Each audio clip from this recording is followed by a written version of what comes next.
Welcome. We are broadcasting live from the mothership. You are tuned in and listening to Starseed Energy Radio with your host Jonah Bolt. Starseed Energy Radio, where you can always tune in to hear the colors and see the music.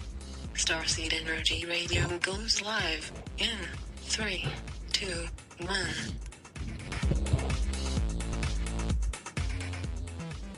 All right, what's up, Spaceship Earth? Thanks for tuning in.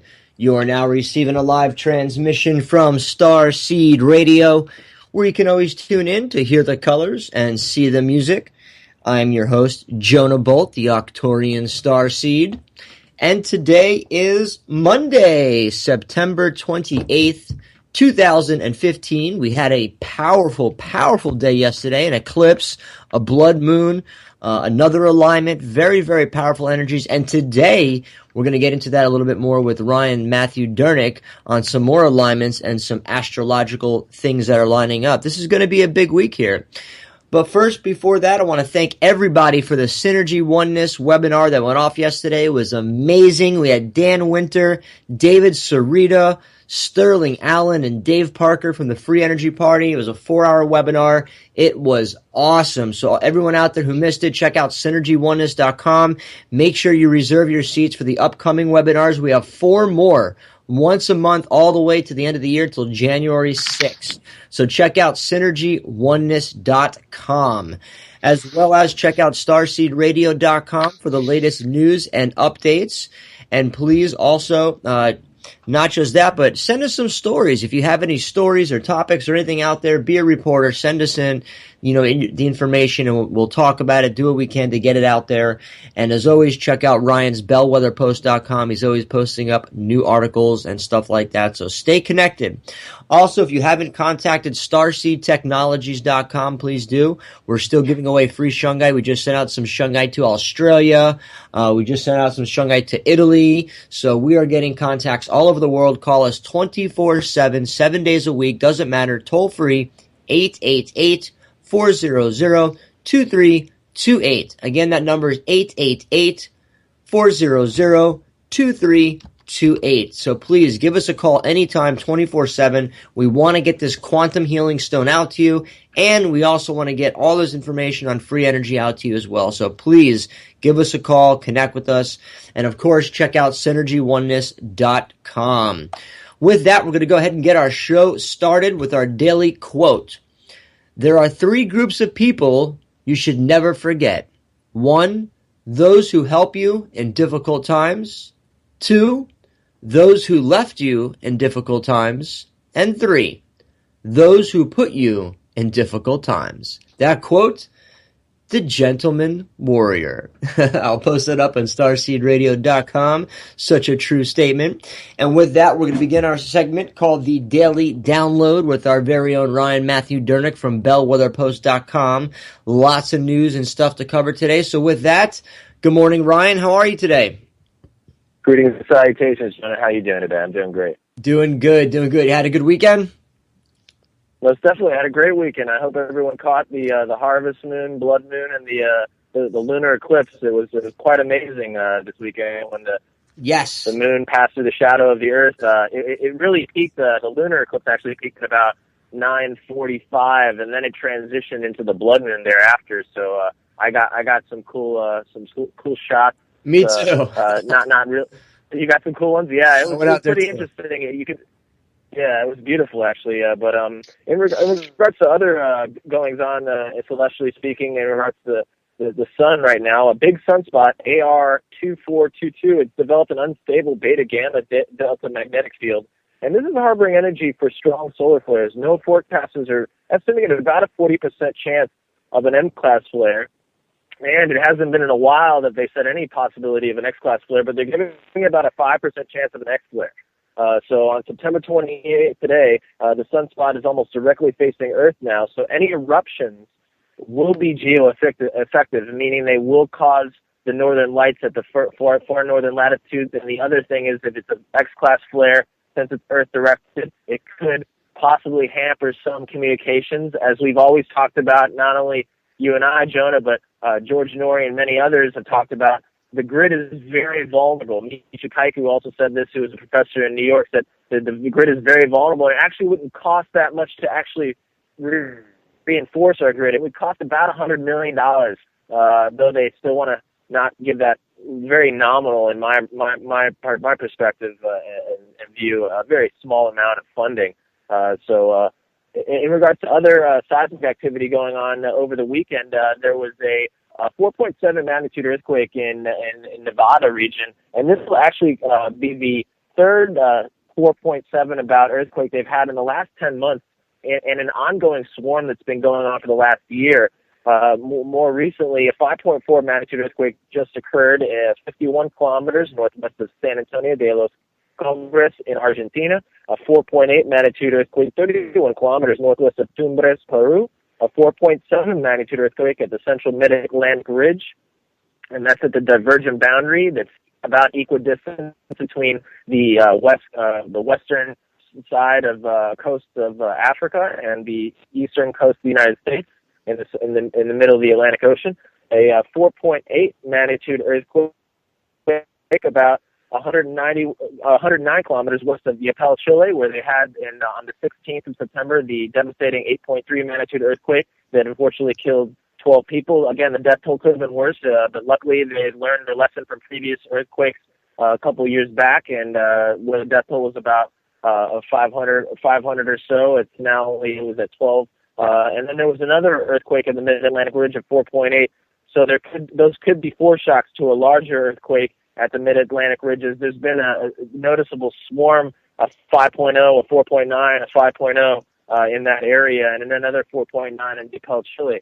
Now, I don't know if you've been focused on this, Jonah, but they're in the massive Category 4 Typhoon Jujuan is striking Taiwan as we speak. This is equivalent to about a Category 4 storm that was occurring in the Atlantic, and it's a little bit south of the predicted landfall location, hitting Yilan country along the island's northeast coast. The storm slammed coastal areas of Taiwan with wind gusting to at least 150 miles per hour. I'm sure there's isolated gusts near 175 miles an hour. And the storm surge with a storm like this is probably going to be on the order of anywhere from 12 to as much as 15 feet above normal tides, along with large and dangerous battering waves. And also with the upsloping, with the storm as it comes in, there's mountainous terrain in the central part of Taiwan. It will cause deadly flash floods and mudslides. This is an ongoing situation, and it's just unprecedented right now with the El Nino going on. That's really the reason that we've been spared in the Atlantic with the higher than normal westerly winds or westerly wind shear that basically shears the thunderstorms apart. But over in the Pacific, it heats the waters of the Central Pacific and causes fishing industries to be affected near the coastlines of Peru and areas like that, because the fish go deeper because the waters get warmer. And it's just caused a gangbuster year in regards to typhoons and Pacific hurricanes. I know you've been focusing, and we've been talking about this, the Pope's the speeches. He gave a great speech on Wednesday and Thursday to Congress, and he met with Obama. And actually, instead of eating and dining with That's right. He met with the homeless. Elite, he ate with the homeless. I like this guy. I mean, I know some people are like, he's a socialist. Let's keep this in mind, okay? No religious leader should in any way be affiliated with any kind of capitalistic or greed-centered idea of making money. Then I would be questioning them further and be like, well, that doesn't seem too God-centered or too light-centered, if you will, from a more animist or a general spiritual sense. So he also condemned at a UN addressing the UN on Friday, condemned the boundless thirst for wealth and power, and how countries should be doing more for not only the refugee crisis, but the disparities that we see around the globe. As we talked about last week, Jonah, the LA homeless epidemic is ridiculous. You have they're appropriating $100 million basically to squelch the problems over in LA alone with the massive tent cities that I'm sure you've seen, Jonah. I've seen years ago when I was there in the LA area. Have you seen, you know what I'm talking about? In and around LA, you'll see these large tent cities where there's many homeless people around. Not just there, but they're all over the U.S. popping up now. Oh, yeah. And so there's people that got to realize this. And I know that I've been harping on this last week, but I went to a really riveting impact awareness film about the homeless epidemic also among our youth. There are 15 million kids 18 and under that are going to school and are homeless. They don't even have enough money. They eat at school. They can't even eat dinner at night. So everyone that really thank your stars if you're fortunate enough to have a roof over your head and not be wondering when your next meal's going to be coming. And aside from that, Pope Francis kicked off his final day yesterday, meeting with people in a prison and a visit at Philadelphia Mass. He also met with people that were also molested and had sexual charges, and talked about the clergy's response to these problems in regards to, because the clergy was responsible in some of these instances, and saying that we need to be culpable for our actions. And I agree. I think all humanity, as he said to Congress last week, all humanity at every level of development is sacred. Basically saying indirectly that he's not for abortion, even though Obama last week said, because the government shutdown's coming and looming now, they're meeting in Congress about how to raise the budget. They want, a lot of people in Congress want to defund Planned Parenthood, and that's part of the reason that John Boehner, Speaker of the House, last week, he's resigning from that seat, because partially, and partially, I'm looking at this bipartisanly, by the way. Some people are like, oh, why are you saying supporting John Boehner? I'm not supporting him. The aspect of John Boehner that he did not want to support something that he knew he couldn't help. Planned Parenthood, I believe, and Jonah, I know you agree, should be defunded, on the sense that they focus on minorities. They've aborted millions of fetuses, and you have biotech companies that have been caught red-handed with many independent journalists showing what they're doing that's absolutely illegal, is trying to sell baby parts and it's disgusting. And fetuses. It's disgusting. It's a travesty. It's a defiling of humanity, and that is not light and love. My friends out there listening to us right now, that is the antithesis of being genuine human beings and light beings, because we are all slowed down photons, as you know, Jonah, and as you talked about with your guests over the weekend. So in regards to the Game of Thrones individual of the day, yes. I want to go with a positive person of the day. I want to go with a positive Game of Thrones individual today. He was also a former president of the United States. He was also a general.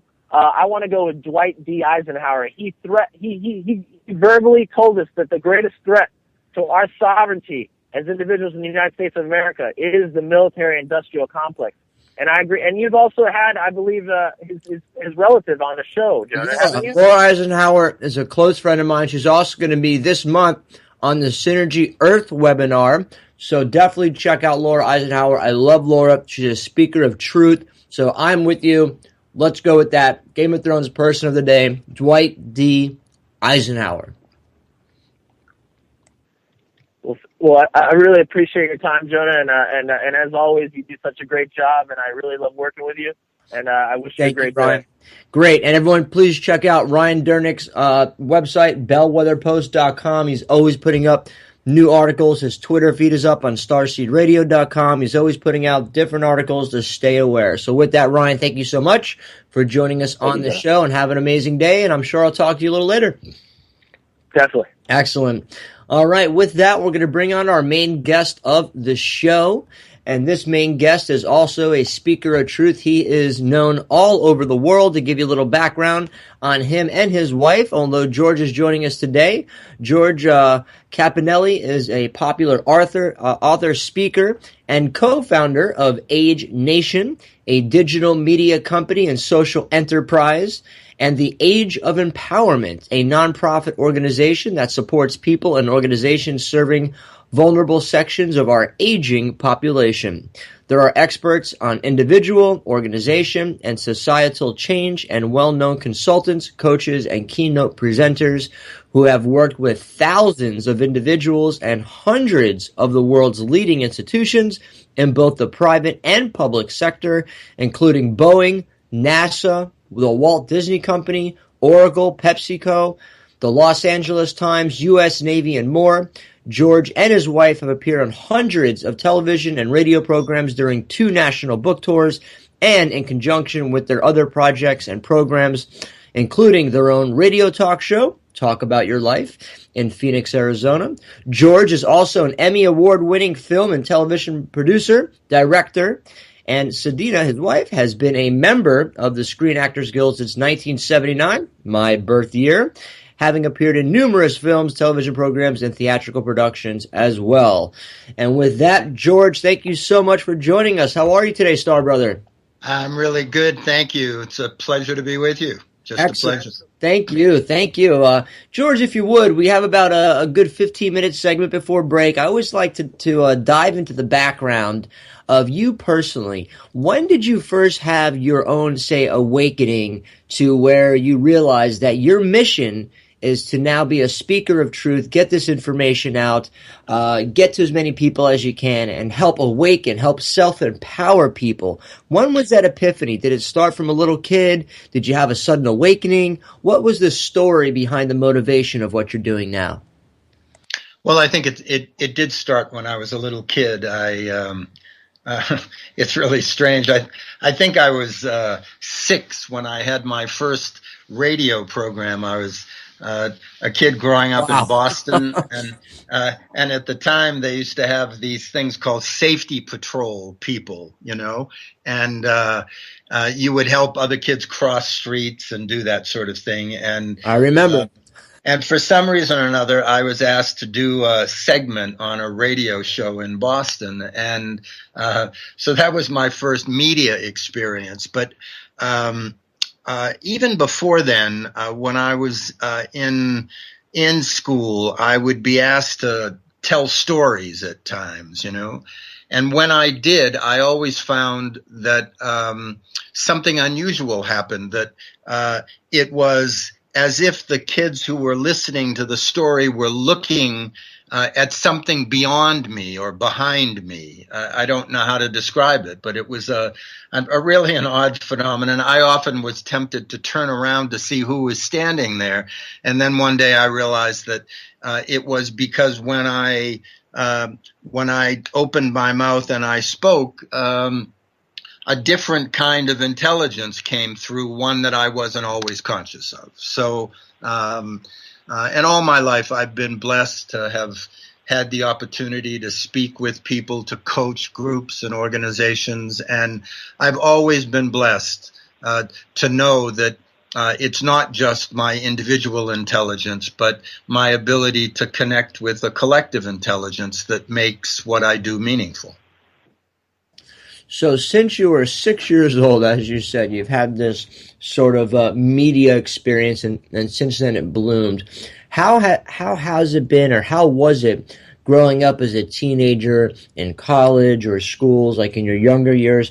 How was it? How was that portrayed? Were you always engagement into speaking? Was this something you carried through your whole life, or did you and your wife get into just speaking and becoming a real just partnership to get out to the masses? Was this something you started doing on your own, or was this something that you and your wife started when you guys came together? No, both Sadina and I have a history of being in front of groups and organizations, and Sadina was an actress. I was involved in media a lot. As a young person, I ran a media agency in New York. I ran a film and television production company, and then I've always been involved with groups and organizations as a student, studying with a number of teachers, and so working with individual, organizational, and societal change has really been the work of my life, no matter what aspect of my career I've been in. Now you travel all over the world. You've been on hundreds of TV shows and radio shows. You have your own radio show. If you could, George, give a little background on the context, on the content that you are such a truth speaker about. What is the real, after the commercial break, I want to dive more into this, but give us just an overview on some of the concepts and the language and the real core intent of what you and your wife are trying to get across to the masses. Well, That's a great question, Tony. Evolution of consciousness, I think, lies at the base of everything that we do, whether we're dealing with groups or individuals. Our real purpose is to help bring what we learn, and thankfully from others and from our own experience, on individual and personal experiences of spirit, of oneness, of God, or whatever you want to call it, and how that both challenges us in terms of the fate of our lives individually and collectively, and how it also helps guide us toward experiencing and expressing our destiny. What Sadina and I suggest is the life that we were born to live. And so, again, whether we're working with groups or organizations or individuals, our hope is to share the gifts of information and experience and wisdom that have been imparted to us and that we've benefited from to others. And some of the times that work is communicated as experiential processes and exercises and strategies. And sometimes it's cognitive stuff, but it's all about achieving our highest potential during our lives. When you talk about receiving your highest potential, can you elaborate? Because a lot of listeners out there, when they hear that, our highest potential, what is that in layman's terms? What are people's highest potential? I know you're talking about self-empowerment. I know that, but to the listeners out there, someone who's sitting on the couch watching Dances with the Stars every weekend or drinking beer, watching football, what's their highest potential, George? Well, I would suggest that all of our highest potentials is what's called enlightenment or wholeness, but in practical terms, it's leading lives that are joyful, satisfying, that we get to increase our skills and our potentials, that we get to share the fruits of that experience with other human beings, contribute to the well-being of society as a whole.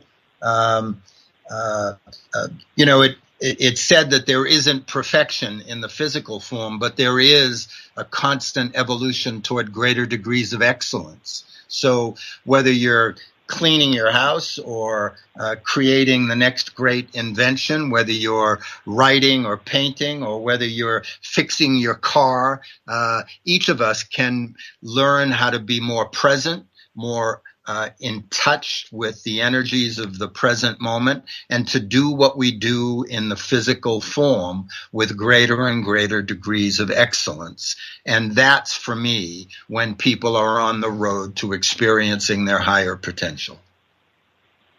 Now, you also have many books and stuff you put out. You have an award-winning book, Do Not Go Quietly, A Guide to Living Consciously and Aging Wisely, and the Best Is Yet to Be, How to Age Wisely and Fall in Love with Your Life Again.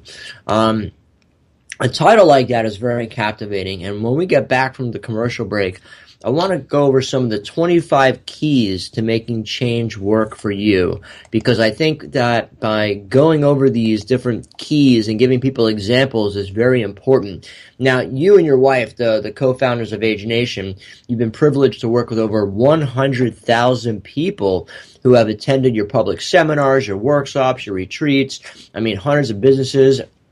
Just NASA alone, how has the response been when you talk to like Pepsi and NASA, and when you're talking to these really 3D type of people? What's the response? What's typically, someone like a scientist from NASA that comes up to you afterwards? Well, I find that no matter who anyone is, if they are willing to learn and listen, if they're curious and fascinated about life, then there are tremendous opportunities to create synergy. And so whether someone is a scientist or a strategist, or whether someone is a teacher or a student, everybody with the eyes to see and the ears to hear are willing to listen and grow. So I find that people are there's a poet by the name of Mark Nepo, and he says, what we reach for may be different, but what makes us reach is the same. And I think that's true. So I don't think it matters what the profession or career or avocation is that someone pursues, that in the end, there's a part of us all that is connected, and there's a part of us all that is reaching for the same thing. And that's a better, higher quality of consciousness and a deeper level of meaning and purpose. And sometimes we lose our way and sometimes we find it again. But underneath it all, we're all reaching for the same thing. And when you say reaching for the same thing, I'm going to interpret that into self-empowerment. We're all reaching to better ourselves. We're all reaching to feel better. We're all reaching to achieve better. We're all reaching for that inner spark that propels us to do those things. Is that correct? Yeah, that's my belief, yes. Excellent. Well, we're going to take a quick commercial break here, George. And when we get back, I'd like to go over into your list of these 25 different things so we can give people more of the examples. Because like me and everyone else, if we hear an example that resonates with us, it's that much more easier to understand, that much more easier to accept. So hang on right there. We're going to take a quick commercial break. And when we get back, we're going to talk more with George from his amazing, amazing platform, him and his wife, of going across the world with talking to millions or hundreds of thousands of people about motivation and self-empowerment. So, visualize an infinite hologram of unconditional love above your head. This is a holographic sphere with the flower of life pattern, infinitely expanding inwardly to infinity.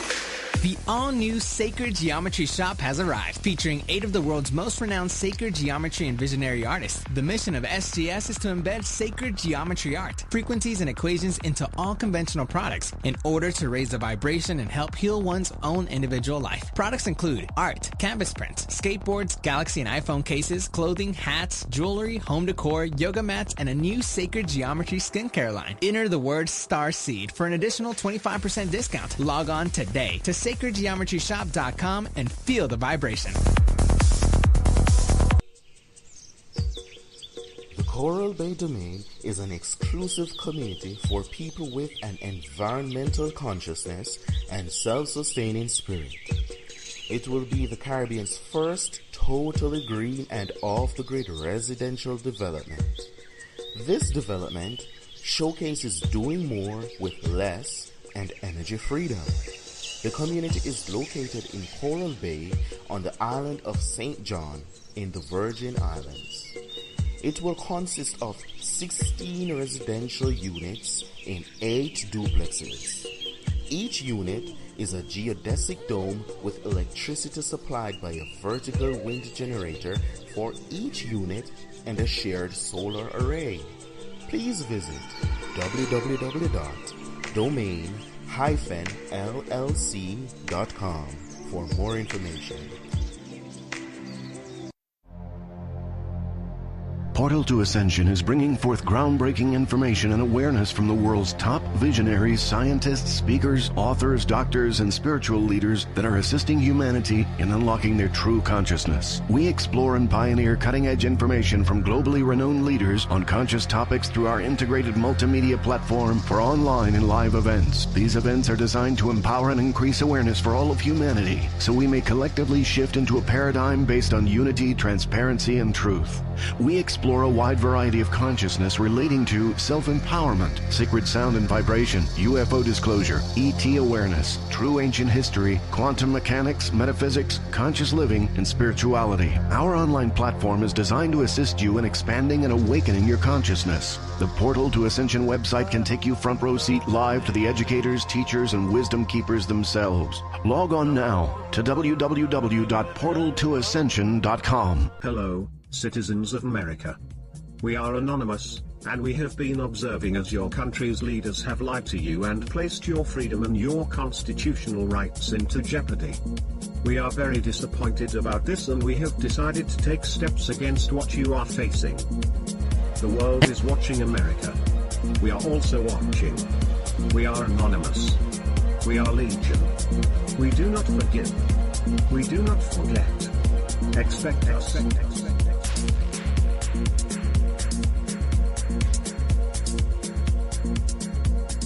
All right, welcome back to the show. You're listening to Starseed Radio. Check out starseedradio.com for the latest news and updates.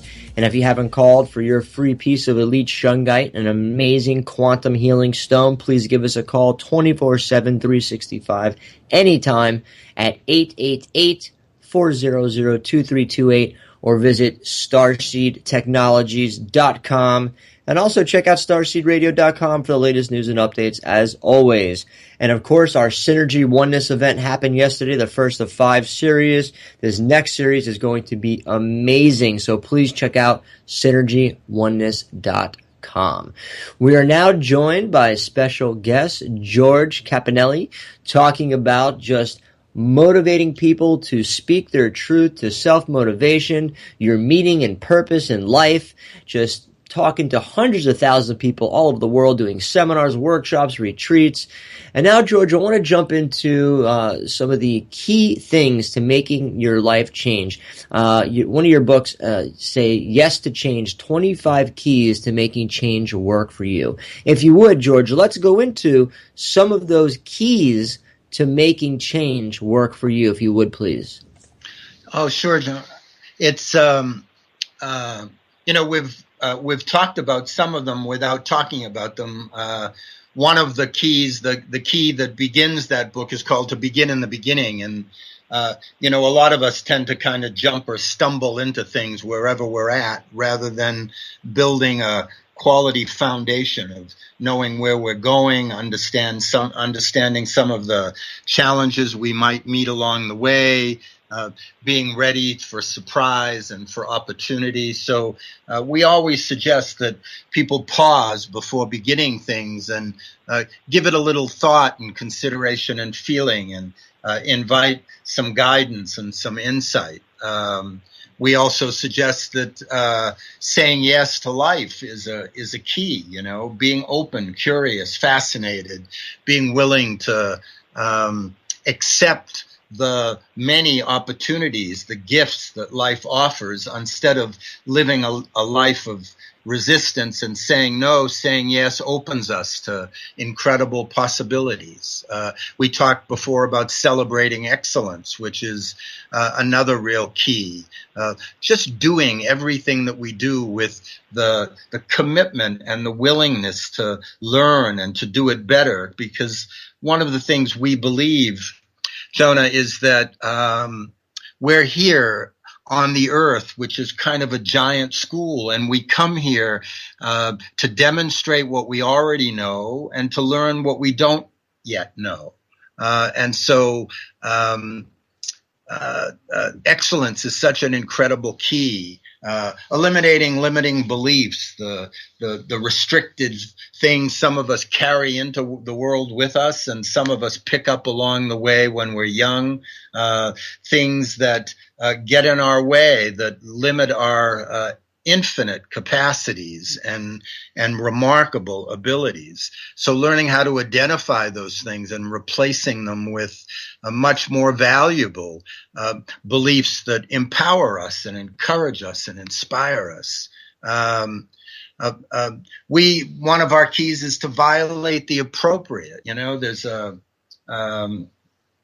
wonderful wit who started one of America's great advertising agencies, and for the moment, Frank Ogilvy was his name. And he often used to say that rules are made for the guidance of wise men and the obedience of fools, So whenever we hold too rigidly to rules that are based on beliefs, we end up limiting our lives rather than being willing to experiment and to discover for ourselves what that truth is. Going along with that, the worship of spontaneity is another great key of ours. Being willing to experiment and take some risks and explore the boundaries of life. We came here to play. We came here to understand and to grow. We didn't come here to walk on some tight, narrow line that doesn't give us many options or many opportunities. And one of the last rules that we think, the keys to change that we think are so important, is learning how to celebrate the silence, because that's where we get in touch with the greatest amount of wisdom. That, the truest wisdom we will ever encounter is the wisdom that we meet face to face when we have courage to get quiet and to listen within, to listen to the collective wisdom that flows through us, to listen to oneness or God or source or whatever we call it. It doesn't matter. That voice speaks within us, and in order to hear it, we have to be willing to go into the silence and learn to be comfortable with it. And so those are just some of the 25 keys, and each key has a series of practical recommendations and exercises. We do that in all of our books. We cover a topic in a chapter. We give some examples. We share some quotes and stories from the lives of extraordinary people who have demonstrated that topic.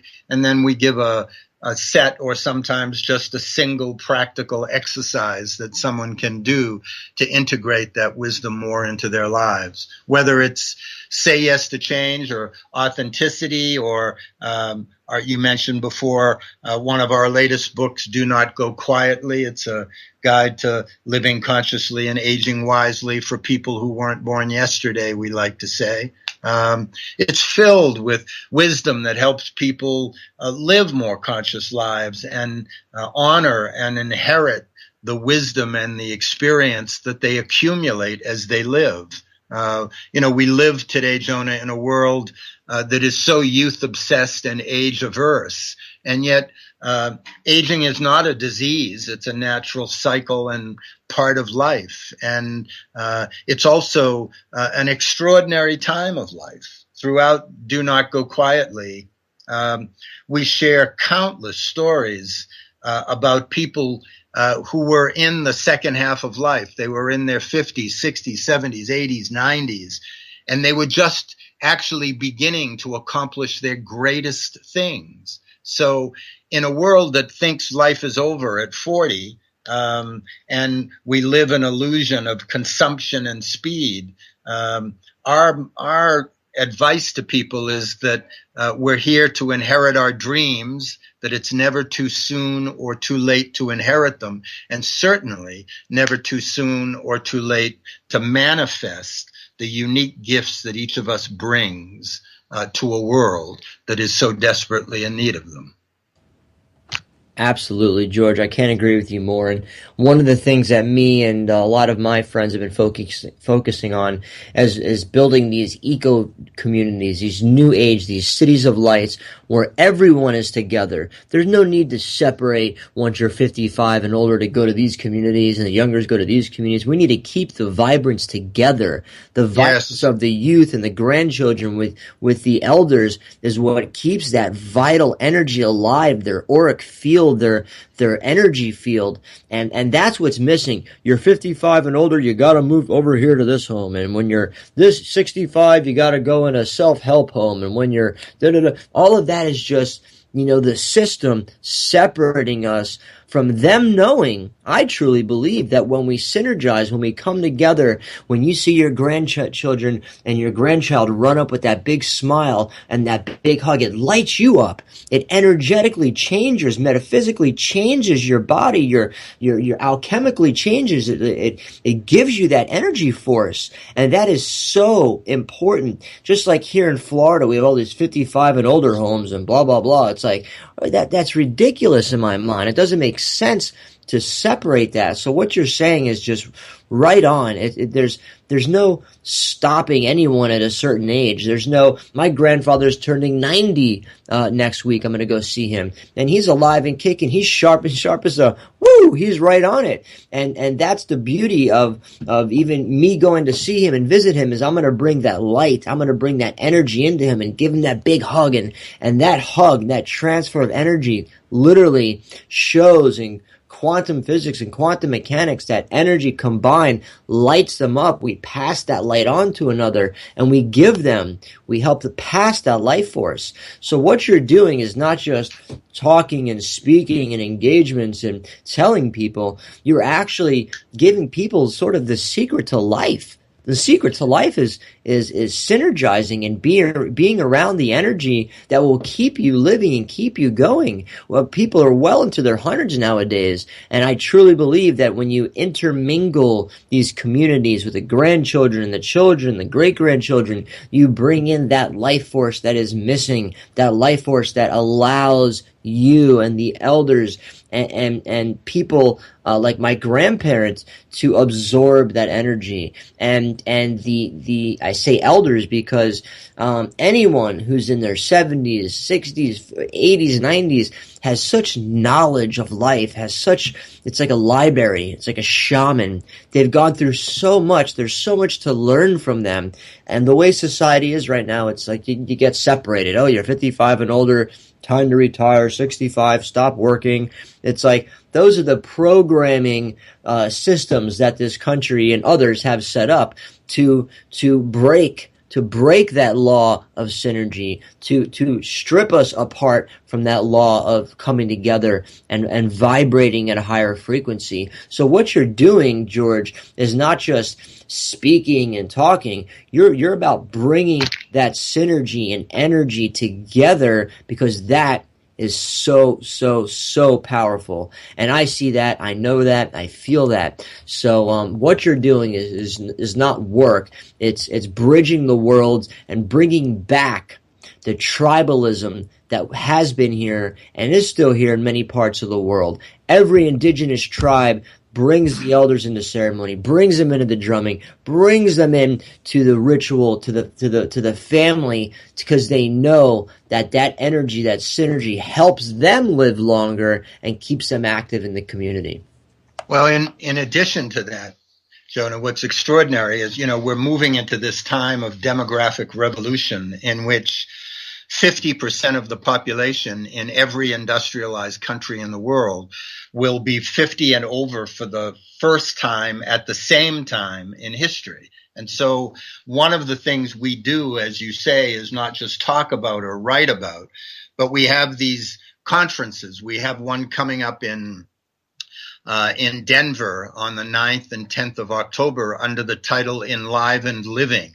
We're doing it on the Mile High campus in Lakewood. It's a beautiful campus of 3 domes. And over the course of 2 days, it's more than just a conference. It's a kind of a life-enhancing festival of music and entertainment with thought-provoking videos and an exciting products and services exposition. We've got 40 best-selling authors and experts that are going to be in Enlivened Living on the 9th and 10th.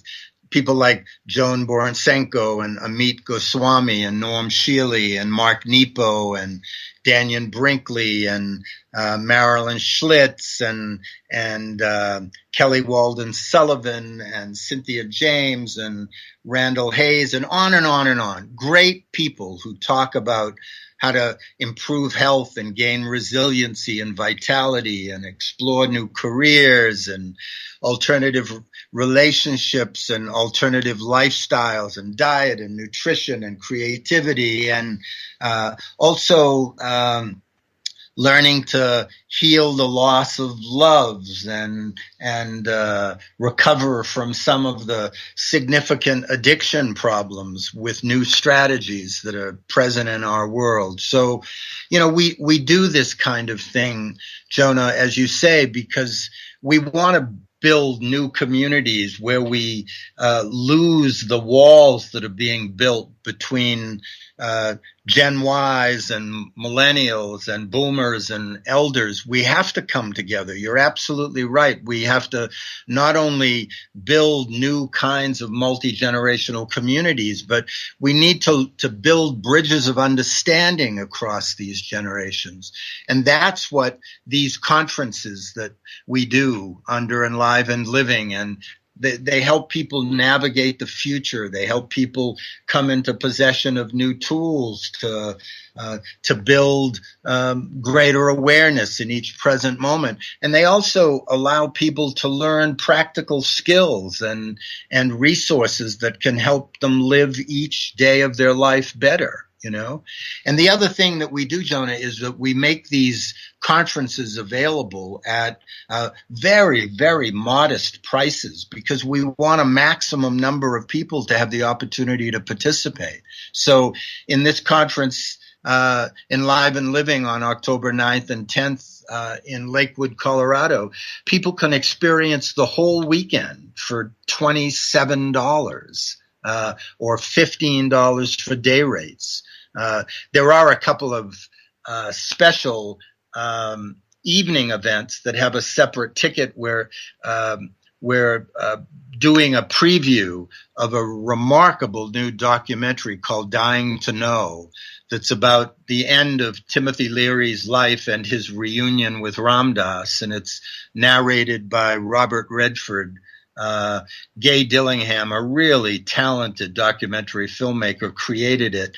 And it's such a wonderful look at these two giants who helped influence the path of consciousness in the 20th century and where they are at the end of their lives. And after the screening, there'll be a wonderful Q&A with Gay and some other surprising guests. And then Saturday night, we're giving 3 Age Nation Life Achievement Awards to Joan Borsenko, Amit Goswami, and Mark Nepo. And there'll also be a wonderful musical performance by Rajiv Taranath, who's one of India's great classical musicians. So 2 days, 40 speakers, world-class musicians, award-winning documentaries, and really just some wonderful opportunity to be with like-minded people who celebrate their lives and want to learn more. And people can learn all about it by going to enlivenedliving.com. And it's just, we like to say that, life is a precious gift.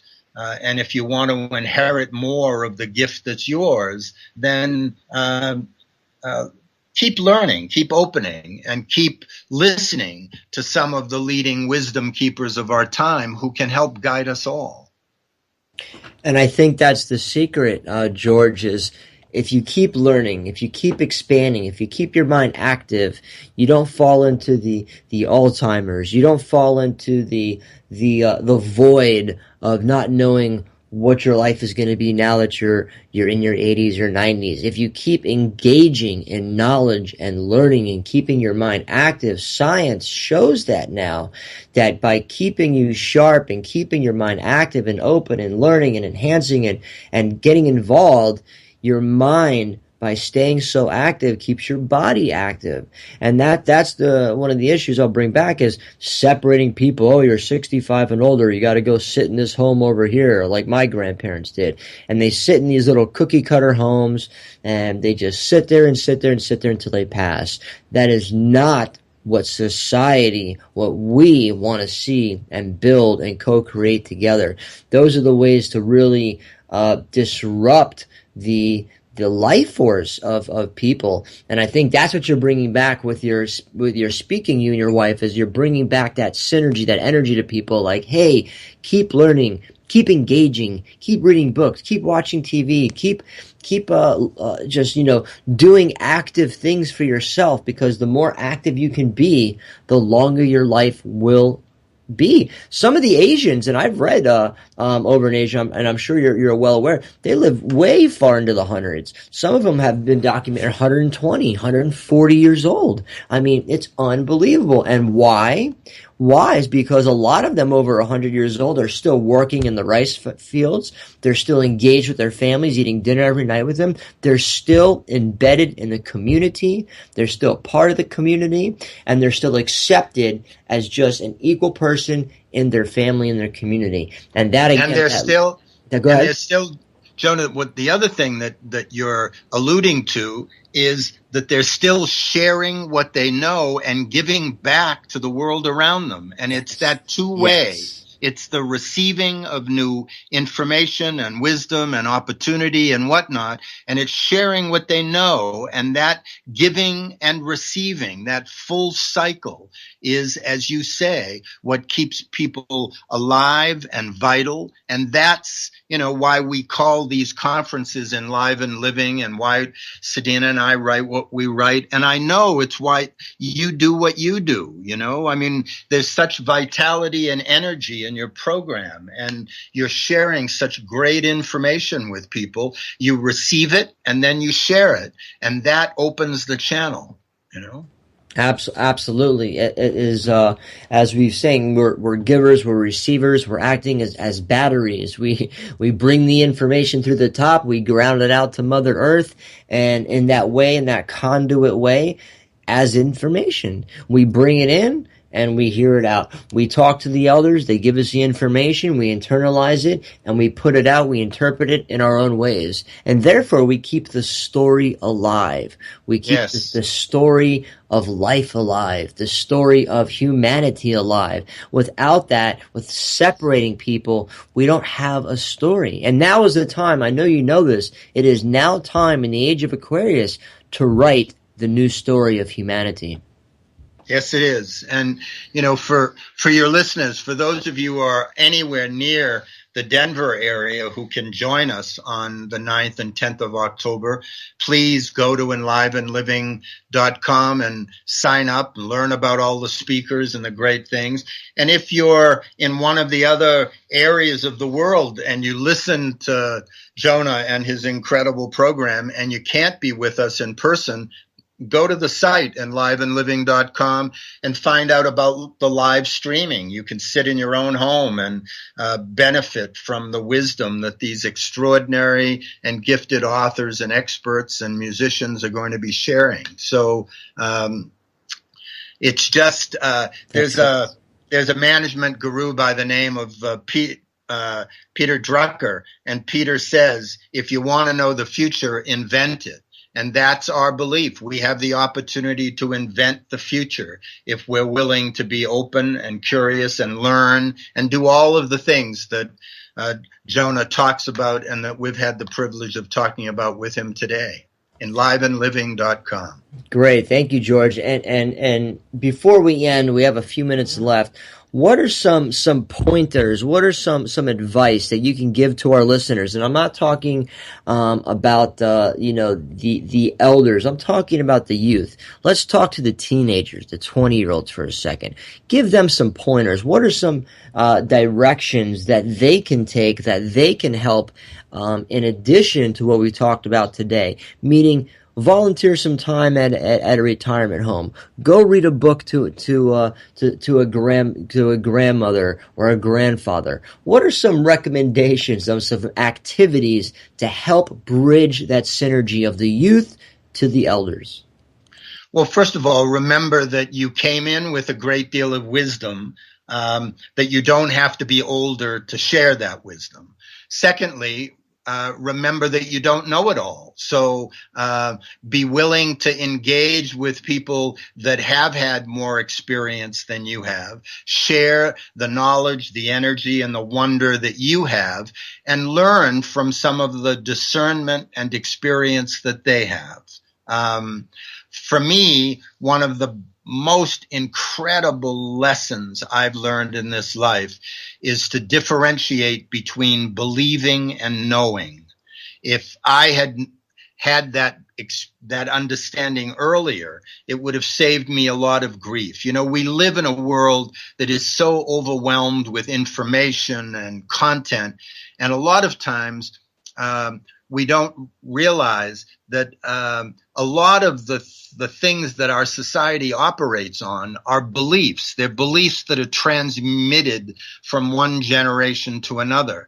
And they're not based on knowing. They're based on opinion. They're based on the beliefs of previous people. So if you're out there and if you are younger, the biggest guideline I would invite you to live by is have your own experience and then learn to differentiate between what you know and what other people believe and tell you you should know. And the more you rely on your own wisdom, the more you rely on what you come to know, the more stable and extraordinary your life will be. The more you base your life on what other people believe and tell you you should know, you're going to find yourself on shaky ground. So believing versus knowing, and if you want to experience more of that, get to know some of the work of Carl Jung. He talks a lot about believing and knowing. Also, be a giver. Just give. Love, attention, curiosity, energy, enthusiasm every moment of your life. And never, ever do anything for money. Money is a result. And in our world, unfortunately, economics have become the new god of our time. So, but don't worship that god. Worship the god of fascination, of curiosity, of silence, and of following your dreams. And then everything that you are here to manifest will make itself apparent to you. Trust yourself, trust your wisdom, and follow your dreams. Oh, thank you so much, Star Brother, and thank you for all the work you bring throughout the world. There's a public outcry for people who want a better planet, and there are powers that be that let the people panic. Look at the Gulf of Japan, could they have really planned it? Heading for the iceberg like the Titanic. Atlantic mystery, Atlantis white from history, the truth about the pyramids and ancient Mayan prophecy.